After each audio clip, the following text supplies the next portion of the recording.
بھائیوں، بزرگوں اور دوستوں، اللہ تبارک و تعالیٰ نے انسانوں کو عبادت کے لیے پیدا کیا ہے۔ ہم بار بار اس بات کو سنتے رہتے ہیں۔ ہر بیان میں شروع میں یہ کہا جاتا ہے کہ اللہ تبارک و تعالیٰ نے ہم انسانوں کو عبادت کے لیے پیدا کیا۔ اللہ تبارک و تعالیٰ کی عبادت کیا ہے اور کیسے کرنا ہے، وہ دنیا کے اندر پیغمبر آ کر سمجھا کر گئے۔ اللہ تبارک و تعالیٰ نہیں چاہتے ہیں کہ زمین پر فساد مچے۔ اللہ تبارک و تعالیٰ نہیں چاہتے ہیں کہ انسانوں پر ظلم ہو۔ اس لیے جو انسان ظالم ہوتا ہے، جو انسان ظلم کرتا ہے، تو اللہ تبارک و تعالیٰ ایسے انسانوں کے بارے میں فرماتے ہیں وَمَا لِلظَّالِمِينَ مِنْ أَنصَارٍ، کہ ظالموں کا کوئی مددگار نہیں ہوگا۔ وَبِئْسَ مَثْوَى الظَّالِمِينَ، اور ظالموں کا بہت ہی برا ٹھکانہ ہے، اور وہ برا ٹھکانہ جہنم ہے۔ جب اللہ تبارک و تعالیٰ نے انسانوں کو پیدا فرمانے کا ارادہ کیا تھا تو فرشتوں سے یہ کہا کہ میں اپنا نائب مقرر کرنا چاہتا ہوں زمین پر۔ تو فرشتوں نے ایک عرض کیا تھا کہ باری تعالیٰ، آپ ایسے لوگوں کو اپنا خلیفہ بنائیں گے جو زمین پر فساد مچائیں گے، جو خون ریزی کریں گے۔ تو اللہ تبارک و تعالیٰ نے کہا تھا کہ جو میں جانتا ہوں وہ تم نہیں جانتے۔ تو اللہ تبارک و تعالیٰ کا ارادہ اور اللہ کا مقصد یہ تھا کہ اس زمین پر ایسے لوگ بسیں جو ضروریات کے ساتھ بھی، جو اپنے تقاضے کو پورا کرنے کے ساتھ ساتھ میری عبادت کرے، مجھے پہچانے۔ اب انسانوں کے اندر صفت یہ ہے کہ انسان کو غصہ آتا ہے، انسان کو خوشی ہوتی ہے، انسان کو صدمہ پہنچتا ہے، انسان کو رونا آتا ہے، انسان کو کسی بات پر افسوس ہوتا ہے۔ تو یہ انسانوں کی بہت ساری صفت ایسی تھی کہ جو لڑائی اور جھگڑے کا سبب بن سکتی تھی، لڑائی اور جھگڑے کی وجہ بن سکتی تھی۔ اس وجہ سے اب اس کی تلافی کے لیے، اس کی روک تھام کے لیے، اس کو لگام دینے کے لیے اللہ تبارک و تعالیٰ نے بہت ساری چیزیں نازل فرمائی۔ ان میں سے ایک تو یہ کہ پیغمبروں کو مبعوث فرمایا، دوسرا یہ کہ اپنی کتاب اتاری، انسانوں کو زندگی گزارنے کا طریقہ سمجھایا، تیسرا یہ کہ اپنا خلیفہ مقرر کیا، یعنی وہ آدمی حکومت کرے جو اللہ کی زمین پر قرآن اور سنت کا نظام قائم کرے، وہ آدمی حکومت کرے جو انسانوں کو نیک راستے پر چلائے، غلط کام کرنے والے کو سزا دے، اور معاشرے کے اندر، سماج کے اندر لوگ امن اور شانتی کے ساتھ زندگی گزارے۔ اس لیے اللہ تبارک و تعالیٰ کی چاہت اور اللہ کی پسند یہ ہے کہ حکومت کرنے والا آدمی ایسا ہو جو قرآن اور سنت کو جاننے والا ہو، حکومت کرنے والا آدمی ایسا ہو جو عادل ہو، حکومت کرنے والا آدمی ایسا ہو جو انسان کو پسند کرتا ہو، حکومت کرنے والا آدمی ایسا ہو جو لوگوں کا ہمدرد ہو، اور اللہ تبارک و تعالیٰ کے حقوق کے اور لوگوں کے حقوق کو جاننے والا ہو۔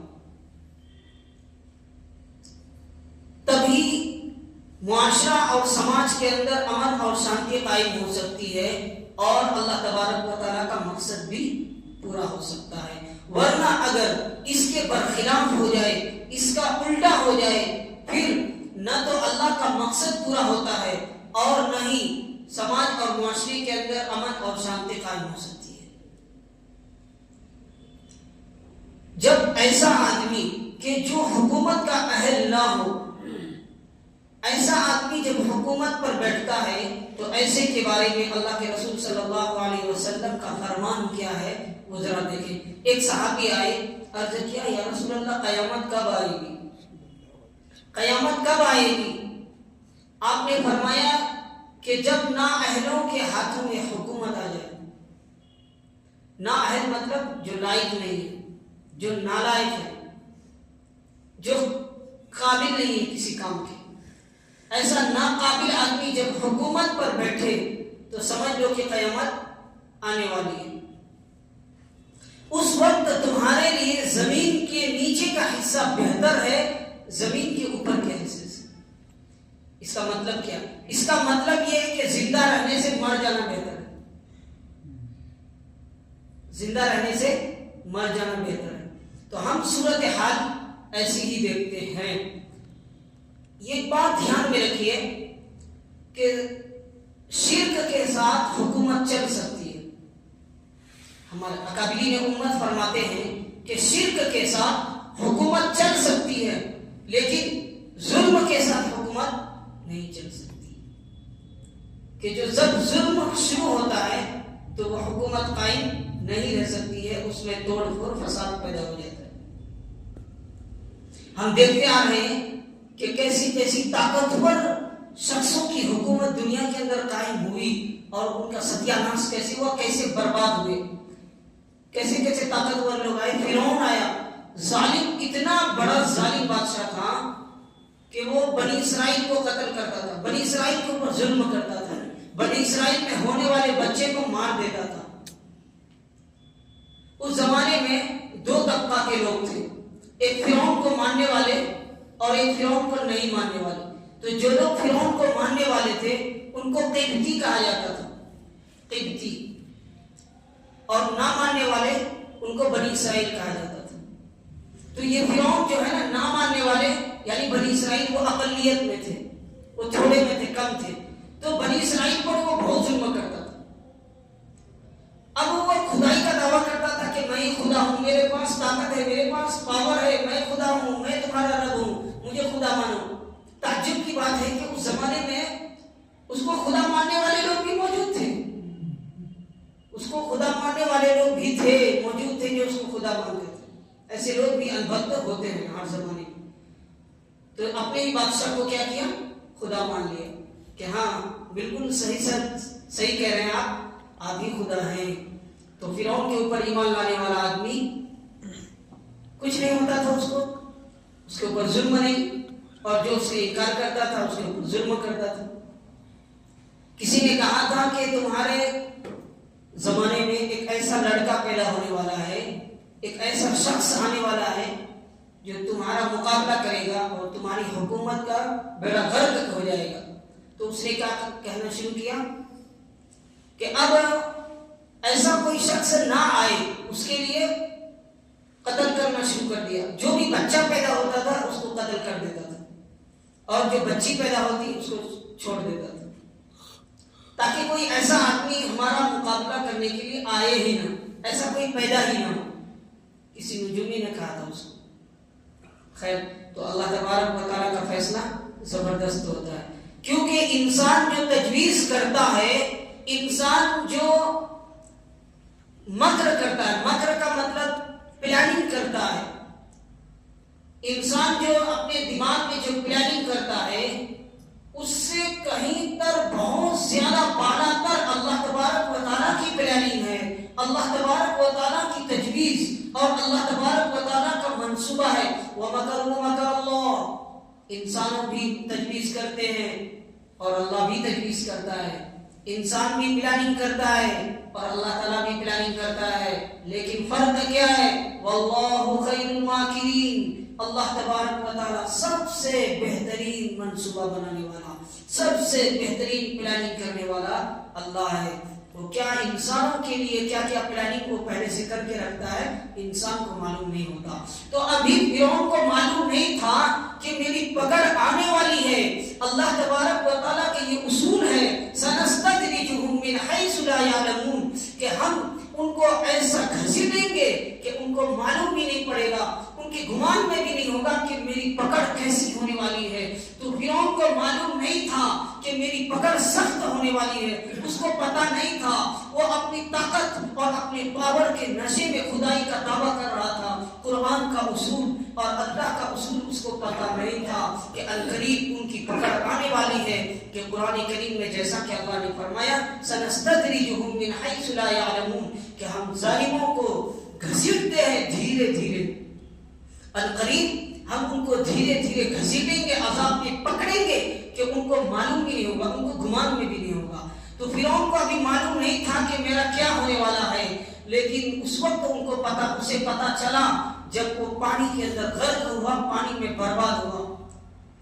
تو جب اس کی طاقت کام نہیں آئی, اس کی ٹیکنالوجی کام نہیں آئی, اس کی حکومت کام نہیں آئی, تب جا کر اللہ کی حکومت کا پتہ چلا. اسی طریقے سے نمرود کہ جو لوگوں پر ظلم کرنے والا, خدائی کا دعویٰ کرنے والا, حضرت ابراہیم علیہ السلام کو شکست دینے والا, یعنی حضرت ابراہیم علیہ السلام پر ظلم کرنے والا, بہت ہی بڑا بادشاہ جس کے پاس طاقت ہے, حکومت ہے, ساز و سامان ہے, مال و دولت ہے, فوج ہے, سب کچھ ہونے کے باوجود ایک مچھر نے کیسے اسے پریشان کیا. کہ جب نمرود کے ناک کے سوراخ سے دماغ کے اندر وہ مچھر اپنی جگہ بنایا, جب اسے کاٹتا تھا مچھر دماغ کے اندر اور اس کی کھوپڑی گھومتی تھی, اس کو بے چینی ہوتی تھی, جب اسے درد اور تکلیف ہوتی تھی تو کہتا تھا کہ مجھے جوتے سے مارو, مجھے جوتے سے مارو. تو لوگ جوتے سے اس کے سر پر مارتے تھے, اس کو اچھا لگتا تھا. پھر جب جوتے سے مارنا بند ہو جاتا تھا پھر اس کو درد شروع ہوتا تھا, پھر وہ مچھر اپنا ڈنک مارتا تھا. مچھر تو ہوتا کیا تھا کہ جب جوتا مارتا تھا تو مچھر ڈنک مارنا چھوڑ دیتا تھا, پھر جب جوتا مارنا ختم ہوا پھر مچھر ڈنک مارتا تھا. ایسا جب جوتے سے کام نہیں چلا تو کہا کہ آپ ہتھوڑا مارو, تو ایسا ہونے لگا. تو اس کے سر پر مارا جاتا تھا. جو بادشاہ ظلم کی گردن اٹھایا اور لوگوں پر حکومت کرنے والا, اپنے آپ کو خدائی طاقت بتانے والا, ایسا آدمی کو لوگ جوتوں سے اور ہتھوڑوں سے مار رہے ہیں. تو ذلیل کرنے پر جب اللہ تعالیٰ آتا ہے نا تو پتہ نہیں چلتا, ان کو گمان بھی نہیں ہوتا کہ اس راستے سے میں ذلیل ہو جاؤں گا. اسے پتہ بھی نہیں ہوتا کہ جو میرے ماننے والے ہیں, جو میرے پر جان نچھاور کرتے ہیں, جو انبھکت بن چکے ہیں, جو مجھے ماننے والے ہیں, وہ خود مجھے ذلیل کریں گے. اسے پتہ بھی نہیں ہوتا, اسے وہم و گمان بھی نہیں ہوتا, اسے صرف طاقت کا نشہ ہوتا ہے, صرف کرسی کا نشہ ہوتا ہے, اسے معلوم بھی نہیں پڑتا. تو وہ نمرود بادشاہ اس کے ہی ماننے والے جوتے سے اسے مار رہے ہیں اور ایک مچھر نے اس کا کام تمام کر دیا, برباد کیا. وہ قارون دولت کے نشے میں زکات کا انکار کرنے والا, اللہ کا انکار کرنے والا قارون, جس کو اللہ تبارک و تعالیٰ نے زمین میں دھسا دیا. تو کہا گیا وہ مکہ کے چودھریوں کی طاقت اور حکومت, مکہ کے چودھریوں, بڑے بڑے لوگوں کے پاور اور ان کی سوچ, ان کا نظریہ کیا تھے. مکہ کے اندر ان کا دبدبا تھا کہ جب وہ چلتے تھے تو 10-20 لوگ ان کے آداب میں کھڑے ہو جاتے تھے, ان کو جگہ دیتے تھے, چھوٹی جات پر ظلم کرتے تھے. اپنی طاقت میں اپنے آپ کو بڑا بتلانے والے ابو جہل, ابو لہب, عاص ابن وائل, امیہ بن خلف, امیہ بن ابی, یہ سارے لوگ گنڈے جو مکہ کے گنڈے تھے, جب ان کی بربادی ہوئی اور بدر کے میدان میں جب ان کا ستیہ ناش ہوا تو پھر آسمان میں دیکھا کہ ظالموں کا انجام کیا ہوا. تو ظلم کا انجام ضرور ہوتا ہے, جیسا کہ ابھی کہا سنستدرجہم من حیث لا یعلمون, ہم ان کو عنقریب دھیرے دھیرے اپنی پکڑ میں لاتے ہیں, گھسیٹتے ہیں عذاب میں ایسا کہ ان کو پتہ بھی نہیں چلتا. تو آج بھی ظلم کرنے والے اس زمین پر, خدا کی زمین پر ظلم کرنے والے, جو طاقت کے نشے میں, جو حکومت کے نشے میں, جو بھول بھلیوں میں گھوم رہے ہیں اور ظلم کو انجام دے رہے ہیں, تو ایسے لوگوں کا بھی پکڑ سخت ہونے والی ہے, لیکن ان کو پتہ بھی نہیں چلتا ہے, ان کو معلوم بھی نہیں ہوتا کہ جو غریب مکان بناتا ہے لون لے کر کے, قرضہ لے کر کے, ایک پائی جوڑ کے محنت کے ساتھ گھر بناتا ہے اور اس کی منٹوں میں اس کے گھروں پر بلڈوزر چلا کر اس کو ختم کر دیا جاتا ہے, اس کو فٹ پاتھ پر لا کر کھڑا کر دیا جاتا ہے. افسوس ہے، کیا یہ قانون ہے؟ ارے بھائی ہمارے ملک کے اندر ہر گھنٹے میں ہر 15 منٹ میں ایک ریپ ہوتا ہے، ایک لڑکی کے ساتھ بلاತ್ಕಾರ کیا جاتا ہے، اور وہ بلاತ್ਕਾਰ کرنے والا، ریپ کرنے والا آدمی کھلے عام گھومتا ہے آزادی کے ساتھ، اس کو کوئی سزا نہیں، اس کے لیے کوئی قانون نہیں ہے۔ اور سرکاری زمین پر اگر غریب آدمی نے پائی جوڑ کر گھر بنایا تو وہاں پر قانون دکھتا ہے، وہاں پر قانون ہے۔ گنڈا گردی کرنے والوں کے لیے کوئی قانون نہیں ہے۔ تو میرے بھائی ہمارے دیش کی حالت اتنی بد سے بدتر ہو چکی ہے کہ نفرت کا بزنس کیا جا رہا ہے، نفرت کا سوداگری کی جا رہی ہے، کہ نفرت کو بیچ کر کرسی کو حاصل کرنا، یہ ان کا مقصد ہے۔ تعجب کی بات ہے کہ جو ملک کے اندر 80% ہے ان کو 14.5% سے ڈرایا جاتا ہے کہ جاگ جاؤ، یہ 14.5% ہے، تمہیں جینے نہیں دے گی۔ تعجب کی بات ہے، یہ جو 80% ہے ان کو ایک کم آبادی والوں سے ڈرایا جاتا ہے کہ اگر ہم حکومت پر نہیں رہیں گے تو تمہارا مندر ختم ہو جائے گا، اگر ہم حکومت پر نہیں رہیں گے تو تم کو برباد کر دیں گے، اس لیے ہم کو ووٹ دو۔ اور جب ووٹ ملا تو پھر کیا کیا کہ انہی لوگوں کے گھروں پر بلڈوزر چلایا جنہوں نے ان کو ووٹ دیا تھا 10,000 روپے لے کر کے۔ تو یہ حال ہے ملک کے اندر۔ خیر، تو میں یہ کہہ رہا تھا اللہ تبارک و تعالیٰ کا اصول تو یہی ہے، سنستدرجہم من حیث لا یعلمون، ان قریب ہم ان کو اپنی پکڑ میں لاتے ہیں اس طرح کہ ان کو پتہ بھی نہیں چلتا ہے۔ تو وہ ظالم کیا ہوتا ہے کہ وہ ہنستا ہے، ظالم ہنستا ہے کہ میری پکڑ نہیں ہو رہی ہے، دیکھو مجھے کچھ نہیں ہو رہا ہے۔ تو آج اسلام کے اوپر ہنسنے والے، اسلام کے احکام کا مذاق اڑانے والے، تم مذاق اڑا لو، تم 72 حوروں کا مذاق اڑا لو، تم جنت کا مذاق اڑا لو، تم آخرت کا کانسیپٹ والا مذاق اڑا لو، لیکن جب تمہاری پکڑ آئے گی تب ہم تمہارے پر ہنسیں گے۔ تو آج حالات کیا ہیں کہ اسلام کا مذاق اڑایا جاتا ہے۔ جب ہم بیان کرتے ہیں جنت کے بارے میں، جب ہم بیان کرتے ہیں حوروں کے بارے میں، جب ہم بیان کرتے ہیں قبر کے بارے میں، جب ہم بیان کرتے ہیں آخرت کے بارے میں، تو پھر جو بیوقوف لوگ ہوتے ہیں جن کے پاس عقل نہیں ہوتی ہے تو وہ لوگ کیا کرتے ہیں؟ تمسخر کرتے ہیں، یعنی مذاق اڑاتے ہیں۔ تو یہی وہ لوگ ہیں جو اللہ کے رسول صلی اللہ علیہ وسلم کی مجلس میں اللہ کے رسول علیہ السلام کی باتوں کا مذاق بناتے تھے۔ آپ کی مجلس میں بیٹھنے والے 2 طرح کے لوگ ہوتے تھے، ایک وہ لوگ ہوتے تھے جو آپ کے پاس بیٹھ کر آپ کی باتوں کو سن پر ایمان لاتے تھے اور آخرت پر یقین کرتے تھے اور وہ مسلمان کہلاتے تھے۔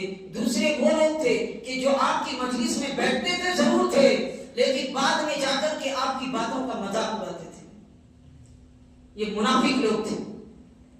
خیر، تو مذاق اڑانے والے اڑاتے رہیں گے اور اللہ تبارک و تعالیٰ اپنا کام کرتا رہے گا۔ وَمَكَرُوا مَكَرَ اللَّهُ وَاللَّهُ خَيْرُ الْمَاكِرِينَ، کہ زمین پر بسنے والے انسان منصوبے پلاننگ کرتے رہیں گے لیکن اوپر والا خدا ایشور جو پلاننگ کر رہا ہے اس کی پلاننگ کو کوئی نہیں جانتا ہے۔ سَنَسْتَدْرِجُهُم مِّنْ حَيْثُ لَا يَعْلَمُونَ، اس طریقے سے تمہیں گھسیٹیں گے عذاب میں کہ تمہیں گمان بھی نہیں ہوگا کہ ہم یہاں سے بھی پکڑے جا سکتے تھے، کہ تمہارے ماننے والے خود تمہارے سر پر جوتے ماریں گے اور تمہیں ذلیل کریں گے۔ اور ایسی صورتحال وہ اللہ کرنے والا ہے، وہ اللہ ایسی صورتحال پیدا کرنے پر قادر ہے، کیونکہ ماضی میں بھی ہم نے دیکھا کہ اس طریقے سے منصوبے کرنے والے برباد ہوئے ہیں۔ خیر، تو میں یہ کہہ رہا ہوں کہ ہمارے دین اسلام کے احکام کا مذاق اڑانے والے وہ لوگ کہ جن کے پاس تہذیب نہیں ہے، جن کے پاس ثقافت نہیں ہے، جن کے پاس ڈسپلن نہیں ہے، جن کے پاس کچھ نہیں ہے، وہ جانوروں کی زندگی گزارنے والے اور جانوروں کو خدا ماننے والے جو اسلامی احکامات پر اعتراض کرتے ہیں، جنہیں زندگی گزارنے کا طریقہ اور ڈھنگ بھی معلوم نہیں ہے۔ تو بھائی 72 حوروں کا مذاق اڑا لو، ہنس لو، کل تمہیں پتا چلے گا کہ آج کل یہ ٹرینڈنگ میں ہے، ٹرینڈ چل چکا ہے کہ ہر کوئی اس کا مذاق اڑا رہا ہے کہ ملا جو ہے مسجد میں بیٹھ کر حوروں کا لالچ دلاتا ہے، جنت کا لالچ دلاتا ہے۔ ارے بھائی جنت اور حوروں کا لالچ دلانے والے ہم کون ہوتے ہیں؟ نہ جنت میرے باپ کی ہے اور نہ میں جنت کا ٹھیکیدار ہوں۔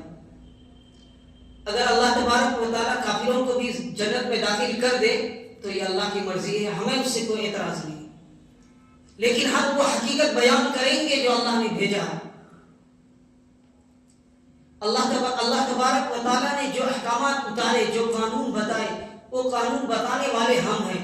ہم کوئی دھرم کے ٹھیکیدار بھی نہیں ہیں، نہ جنت کے ٹھیکیدار، ہم قانون بتانے والے ہیں صرف۔ تو مذاق اڑانے والے اڑاتے رہیں گے۔ اچھا، یہ جو 72 حوروں کا جو مذاق اڑاتے ہیں نا، یہ ٹرینڈ چل چکا ہے سوشل میڈیا کے اوپر۔ یہ وہ لوگ ہیں کہ جو دنیا کے اندر بھی وفادار عورت سے محروم ہیں، دنیا کے اندر بھی وفادار عورت انہیں نہیں ملتی ہے، ان کی عورتیں، ان کی بیویاں 2 ٹکے کی حیثیت ان کو نہیں دیتی ہے، 2 ٹکے کی بھی حیثیت نہیں دیتی ہے۔ تو وفادار عورت انہیں دنیا میں بھی نہیں ملتی ہے، اور یہ جنت کی حوروں کا مذاق اڑاتے ہیں۔ اللہ تبارک یہ ایسے بد نصیب ہیں کہ جو دنیا کے اندر بھی حور سے محروم اور آخرت میں بھی حور سے محروم۔ تو ہم اللہ کی باتوں پر یقین لانے والے، سچے رسول کی باتوں پر ایمان لانے والے، یقین کرنے والے، اللہ تبارک و تعالیٰ کی جنت کی امید کرنے والے اور اللہ کی بنائی ہوئی جہنم سے خوف کھانے والے، ہم اہل ایمان امید کرتے ہیں کہ اللہ تبارک و تعالیٰ ہمیں جنت عطا کریں گے، اور جو حور ہمیں دیں گے وہ ہم لیں گے۔ ہم اللہ کی عطا کردہ کا انکار نہیں کریں گے۔ خیر، اللہ تبارک و تعالیٰ کا اصول ہے سنستدرجہم من حیث لا یعلمون، کہ ظالموں کی پکڑ آتی ہے، وما للظالمین من انصار، اور ظالموں کا کوئی مددگار بھی نہیں ہوتا ہے۔ تو مدد اللہ تبارک و تعالیٰ مظلوم کا کرتے ہیں، ظالموں کا نہیں کرتے۔ اب یہاں پر اصول یہ بھی ہے کہ ظلم کرنے والے چاہے کوئی بھی ہو، اور مظلوم چاہے کوئی بھی ہو، چاہے مظلوم مسلمان ہو یا غیر مسلم ہو، تو اللہ تبارک و تعالیٰ مظلوم کی مدد کرتے ہیں۔ تو میرے بھائی، زندگی کے اندر ہمیشہ مظلوم کے ساتھ دے، کبھی ظالموں کا ساتھ نہ دے۔ انسان جو ووٹ کرتا ہے کسی کو حکومت پر لاتا ہے، سطح میں لاتا ہے، تو یہ گواہی کے برابر ہے، یعنی کہ وہ گواہی دے رہا ہے کہ یہ سچا انسان ہے۔ اگر کوئی ایسا آدمی جو نااہل ہے، اگر اس کو ووٹ کر رہا ہے تو سمجھ لو کہ یہ جھوٹی گواہی دیتا ہے، اور جھوٹی گواہی دینا یہ گناہ کبیرہ ہے، سخت گناہ ہے، اور جھوٹی گواہی دینے والے انسان کے قیامت کے دن پکڑ ہوگی۔ خیر، وقت زیادہ ہو رہا ہے، اللہ تبارک و تعالیٰ کی اس باتوں پر عمل کی توفیق نصیب فرمائے۔